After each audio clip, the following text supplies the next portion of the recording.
Selamat hari Minggu, saudara-saudari yang percaya kepada Tuhan Yesus.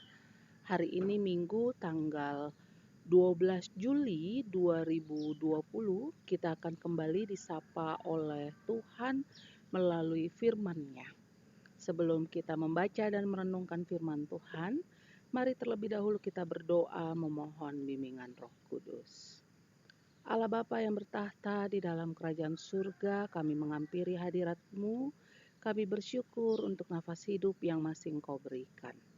Rasa syukur kami nyata melalui kesediaan diri untuk menerima kebenaran firman.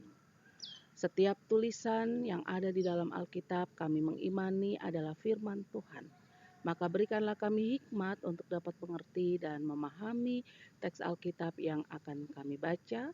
Lalu mampukan kami Tuhan untuk bisa melakukannya dalam kehidupan ini.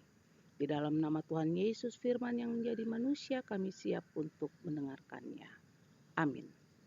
Warga jemaat disilakan berdiri. Pembacaan di minggu hari ini terambil dari surat Rasul Paulus kepada jemaat di Korintus. 1 Korintus pasalnya yang pertama, ayatnya yang pertama sampai ayatnya yang ke-9. Firman Tuhan menyatakan, dari Paulus yang oleh kehendak Allah dipanggil menjadi Rasul Kristus Yesus, dan dari Sostenes saudara kita, kepada jemaat Allah di Korintus, yaitu mereka yang dikuduskan dalam Kristus Yesus dan yang dipanggil menjadi orang-orang kudus dengan semua orang di segala tempat yang berseru kepada nama Tuhan kita Yesus Kristus, yaitu Tuhan mereka dan Tuhan kita. Kasih karunia dan damai sejahtera dari Allah Bapa kita dan dari Tuhan Yesus Kristus menyertai kamu.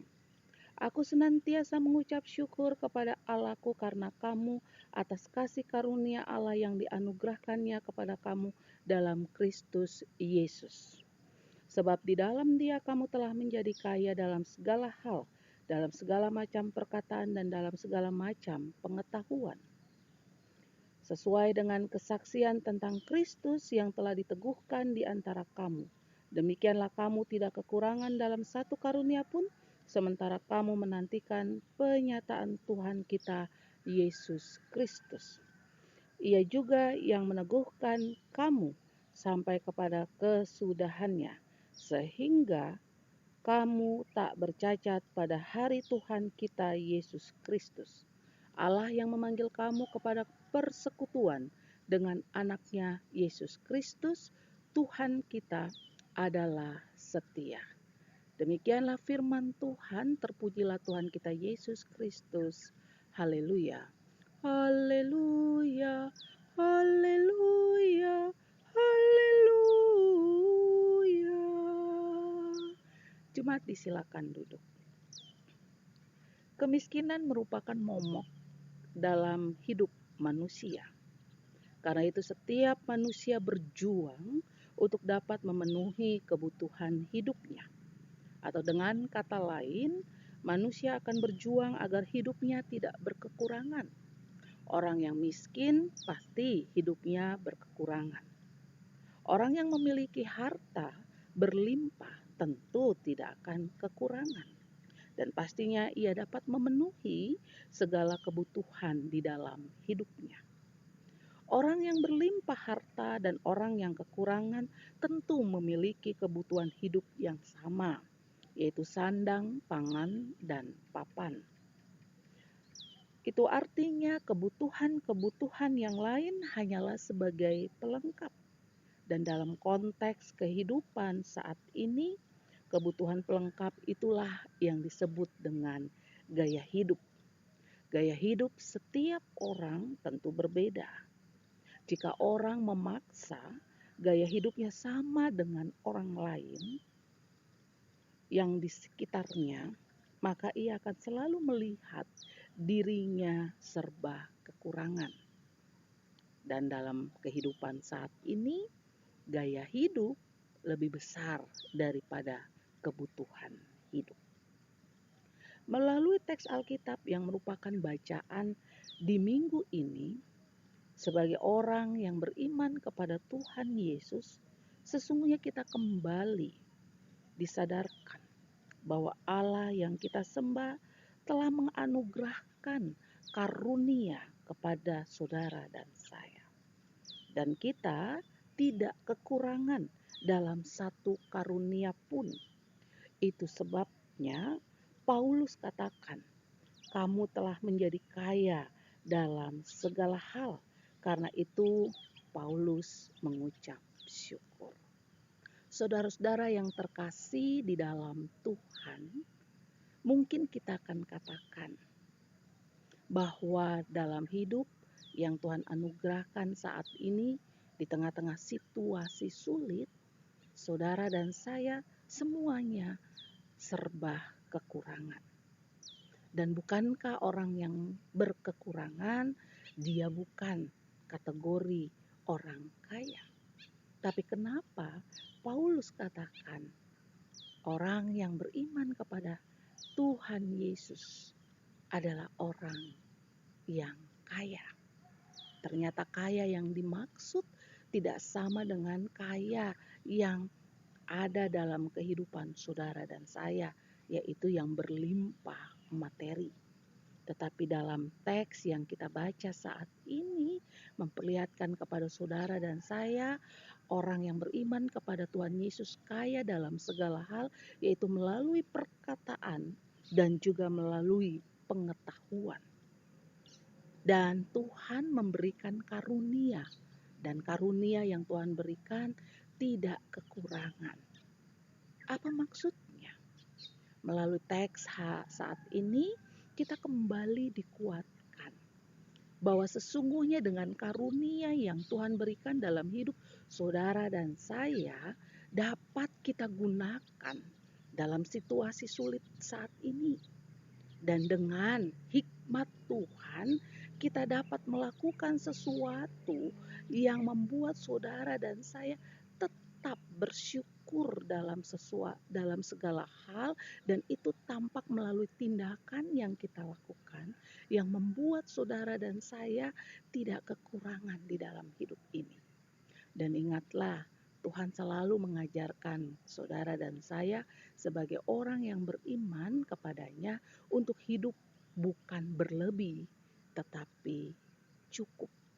Itu artinya ketika saudara dan saya mengembangkan karunia yang Dia anugerahkan, kita akan dicukupkan oleh Tuhan, sehingga apapun yang menjadi kebutuhan dalam hidup saudara dan saya akan terpenuhi.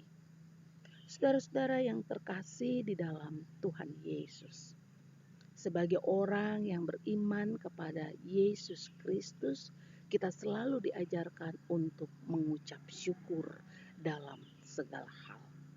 Jika hari ini GPIB mengucap syukur karena salah satu unit misionernya yaitu Pelkat PKB pada tanggal 11 Juli kemarin, Tuhan tambahkan 1 tahun usia pelayanan. Dan rasa syukur itu dinyatakan melalui ibadah dalam minggu ini. Karena itu saudara-saudara, ketika kita membaca Alkitab, kita kembali diingatkan dan dikuatkan bahwa dalam situasi sulit saat ini, Tuhan yang kita sembah Tuhan yang setia, Tuhan yang tidak tinggalkan saudara dan saya. Dan dalam kesetiaannya yang dimana Dia menganugerahkan karunia dalam hidup saudara dan saya, memampukan kita untuk bisa melakukan tugas panggilan dan pengutusan di tengah-tengah situasi sulit saat ini. Secara khusus bagi kaum Bapak Jemaat GPIB, jika situasi sulit saat ini membuat kaum Bapak harus kehilangan pekerjaan, jika situasi sulit saat ini membuat kaum Bapak khawatir dengan keberadaan hidup pribadi maupun keluarga, sesungguhnya Tuhan kembali menguatkan bahwa kaum Bapak jemaat GPIB diberikan karunia oleh Tuhan untuk bisa melakukan yang terbaik di tengah-tengah situasi sulit saat ini. baik untuk kehidupan pribadi maupun keluarga, bahkan dalam persekutuan gereja Tuhan. Karena itu mari saudara-saudaraku yang terkasih di dalam Tuhan Yesus, ketika kita harus kembali melanjutkan hidup, janganlah kita terlalu khawatir, janganlah kita terlalu takut, tetapi marilah kita melangkah dengan keyakinan iman bahwa Tuhan yang kita sembah, Tuhan yang setia, yang akan memampukan kita dengan karunia yang Dia berikan untuk mengerjakan yang terbaik di dalam hidup ini, agar kehidupan saudara dan saya bisa menjadi berkat. Amin. Mari kita berdoa. Terima kasih Tuhan untuk firman-Mu yang kami baca. Kami kembali dikuatkan untuk melanjutkan hidup, bahwa sesungguhnya Allah yang kami sembah, Allah yang setia berjalan bersama dengan kami, yang telah menganugerahkan karunia dalam kehidupan kami, dan mampukan kami untuk melakukan tanggung jawab kami dengan karunia yang Tuhan berikan. Sehingga hidup kami menjadi berkat dan nama-Mu lah yang ditinggikan dan diagungkan. Hamba menyerahkan pelayanan GPIB ke dalam tangan kasih-Mu, khususnya Pelkat PKB. Dan saat ini hamba juga berdoa untuk mereka yang dalam kondisi fisik yang lemah, dalam keadaan yang sakit, dalam keadaan yang bergumul dan berjuang. Biarlah Engkau tetap ada bersama dengan mereka, dan biarlah mereka juga hidup di dalam Tuhan. Di dalam nama Tuhan Yesus Kristus kami memohon. Amin.